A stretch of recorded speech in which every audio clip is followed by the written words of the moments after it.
नमस्कार शेतकरी बंधूंनो, मी सागर भानुदाजी ढोकणे, तालुका बाभुळगाव, जिल्हा यवतमाळ. मी ही महाबीजचं कॉटन लावलेलं आहे.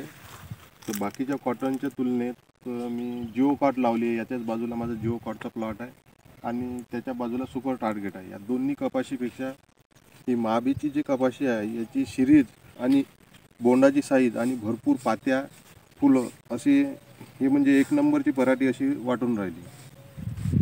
त्याच्यामुळे ही महाबीजची जी सिरीज आहे तर पात्यामध्ये दोन पात्याची साईज आहे. दोन पात्या ह्या दिसतात, या प्रत्येक पातीला दोन दोन पात्या निघालेल्या आहे. त्यामुळे याची उत्पादन क्षमता जास्तीत जास्त राहील असं मला वाटत आहे. कारण की माझं प्रथम वर्ष आहे, त्यामुळे मी अनुभव म्हणून एक पॅकेट लावलेलं आहे. आता पुढे उत्पादन क्षमता चांगली होईल असं मला वाटते. लवकरात लवकर येईल अशी म्हणजे दिवाळीपर्यंत कापूस घरात येईल असं मला म्हणजे शाश्वती वाटत आहे. त्याच्यामुळे सर्व शेतकऱ्यांनी महाबीज कॉटनची लागवड पुढच्या वर्षी करावी. मी पण पुढच्या वर्षी 10 एकर महाबीज कॉटन लावत आहे. तर तुम्ही पण लावा अशी मी सर्व शेतकऱ्यांना विनंती करतो आहे.